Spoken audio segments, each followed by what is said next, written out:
Hi, welcome back to the channel. My name is Lisa Elvin Staltari, and yes, I am a genealogist and a passionate traveler. Over the last few years, I have been featuring Les Filles du Roi and trying to know each one of these amazing women a little bit better. We are currently on episode 256, so we've come a long way. There are over 700 of them, so we've still got a long way to go. But before we begin, let me show you ways you can support the channel. The first three keep you in the know. Subscribe, like, and notify. All that helps my logarithms and all that good stuff. The next couple of ways are ways to help the channel grow. We have Ko-fi and Patreon, which are external platforms. We also have a PayPal button on my Have Roots Will Travel website. And we also have a super thanks that YouTube permits me to do because we now have over 1,000 subscribers. Thank you very much. And thank you to all of you who have contributed and supported me all along. I truly appreciate each and every one of you. So let's get started, shall we? We're doing episode 256, Marie-Louise Bolper. She comes to us from a viewer request. I do not have her in her file, so it was a pleasure to get to know Marie-Louise. She truly had a remarkable life. So let's get to know Marie-Louise a little bit better. Marie was born in 1652 in a place called Pont-Transfetu, which is found in the Centre Val de Loire. You can see on the upper left of your screen. And inside of that region, the département, is Eure-et-Loire. Now, let me tell you, today we know it as Fontenay-sur-Eure. And that is because the pont, which means bridge, was actually destroyed in the 15th and 16th centuries. And so, obviously, it changed names and now is known as Fontenay-sur-Eure. Her parents were Gilles Bolper and Nicole Le Chef. Now, there are about 1,100 people who live in this small commune now, and the church that she would have been baptized in, Saint-Séverin, began in the 14th century, but was enlarged in both the 16th and 18th centuries. After both her parents would pass away, Marie-Louise came to New France as a fille du roi. She carried with her a dowry worth about 300 pounds. She arrived in Quebec on July 30th, 1671, aboard Le Prince Maurice. She would also be given the 50 pounds that the king promised many of the girls, and we actually have the record of it. So we know that Marie-Louise received the king's gift. The groom that she selected, and who selected her, his name was François Marceau, and he was born about 1641 in a place called Thierry, France. His parents were André Marceau and Marie Gras, or Genia, we're not sure of which one. And his small commune can be found in the Pays de la Loire region, as you can see, and inside that region, he is part of the Vendée département. Now, there's about 537 people who live, as of the last census, in this small commune. The Église Saint-Pierre was founded in the 11th century and rebuilt in the 13th. This church truly has seen the history of France for 1,000 years and now hosts a musical festival in the summer due to the acoustics of this amazing place. Now, we know that François came to New France before Marie-Louise. He was here in 1666. He was found in the household of Jean Allaire. And you can see on the bottom, François Marceau, he's a domestic engagé, a domestic servant. And he would, presumably, if that was his very first job, he would be in New France for about 5 years before Marie-Louise would come to join him. Marie-Louise and François were married on October 12, 1671, at the small church at Saint-Famille on the island of Orléans, the island of Orleans. So the family would settle here, and Ile d'Orléans is located in the St. Lawrence River. It's about 3 miles east of downtown Quebec City. The island was one of the very first parts of the province to be colonized by the French, and a large percentage of French Canadians can trace their ancestry to the early residents of the island. The island has been described as the microcosm of traditional Quebec and as the birthplace of Francophones in North America. Officials later changed the name to Ile d'Orléans in honor of the second son of King Francis I, who happened to be the Duke of Orléans. The island was also known as Grande Île, Sainte Marie, and Saint Laurent for certain periods in the 17th and 18th century. And I have to tell you that I went in 2023. I was there. It was my very first visit. I was overwhelmed.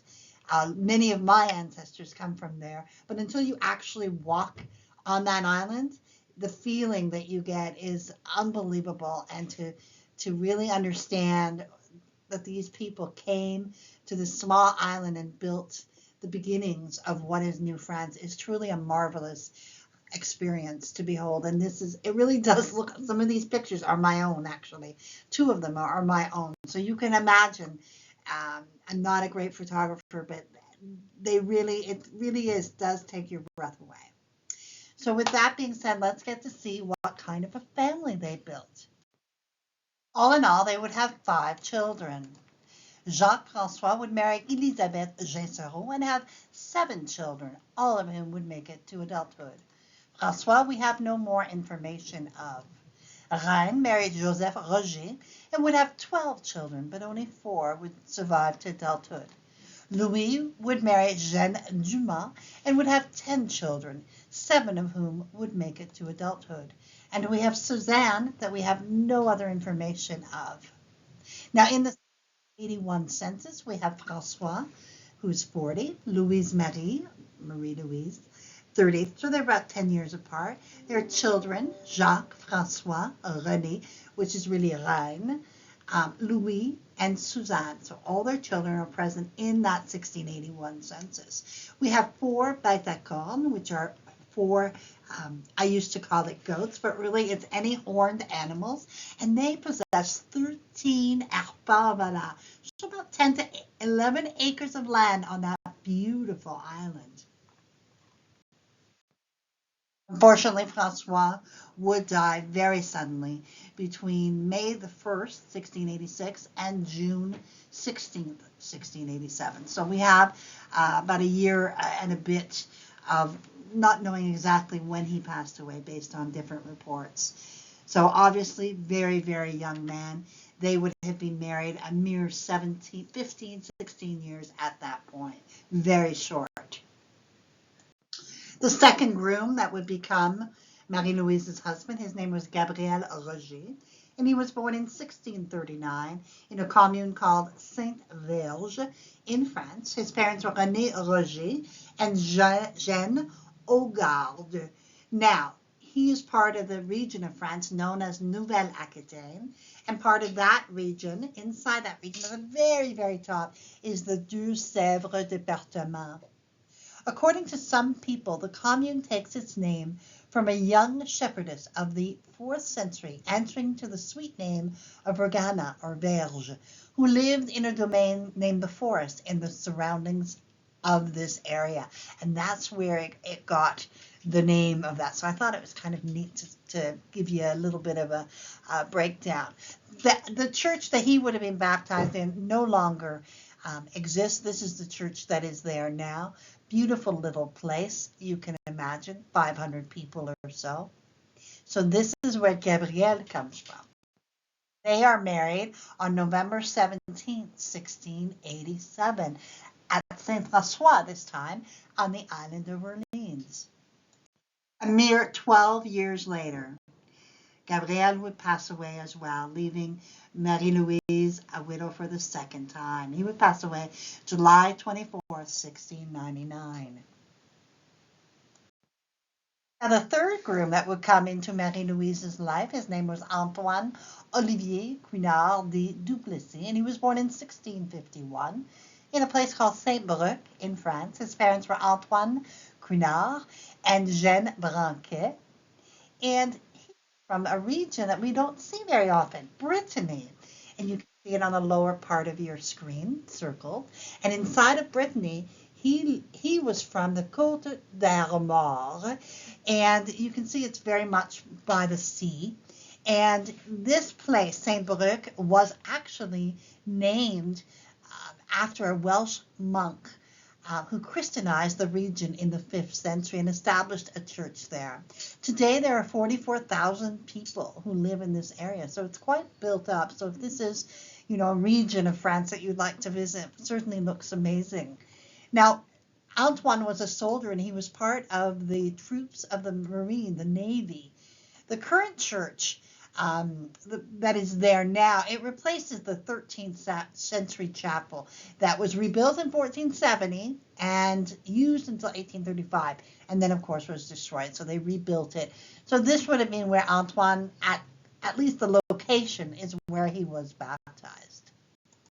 And so it was, February 3rd, 1701, she was married once more on the island of Orleans. Juan was not a farmer. He was actually a sheriff's officer and a notary. And he kind of got in trouble with the law quite a bit. So I have the 1714, he had a threat of suspension by the Souverain Conseil. In 1722, he was censured by the Intendant of New France. And 1727, he's banned for life. So he was quite the battler in charge.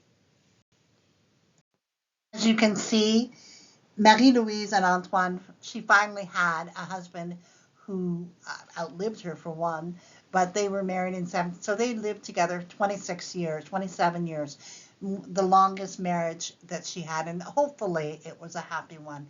Marie-Louise would die November 17th, 1728 at the age of 76 years of age. Now, Antoine Olivier would die 10 years later at the Hospital Général de Québec, and he was about 87 years of age.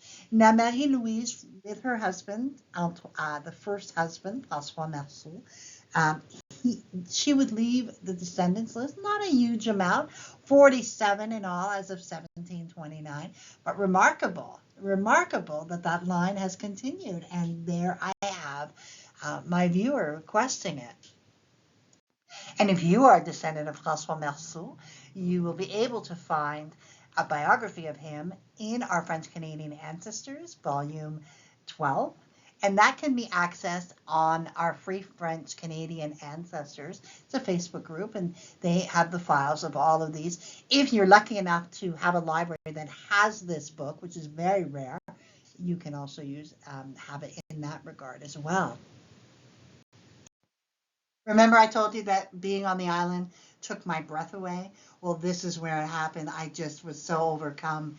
So many of my people were there, and I knew that many of yours were also there. So I took the time to literally photograph every single picture of the names so I could later on. And here we have François Marceau with Marie-Louise Bolper. This is in honor of the 300 pioneers of Ile d'Orléans, the founding families. And that, my friends, is a lasting tribute. And so ends our episode of Marie-Louise Bolper. She really was a woman of substance, and she kept on keeping on no matter what life threw at her.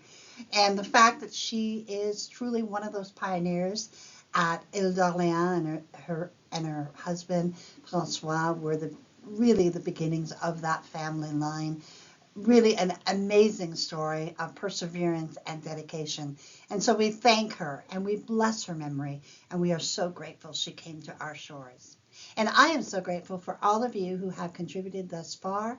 You truly are the wind beneath my wings. I truly, truly am grateful for each and every one of my supporters, Patreons, and viewers. Thank you so much. So until I see you on the next episode of Les Filles du Roi, I bid you adieu and au revoir.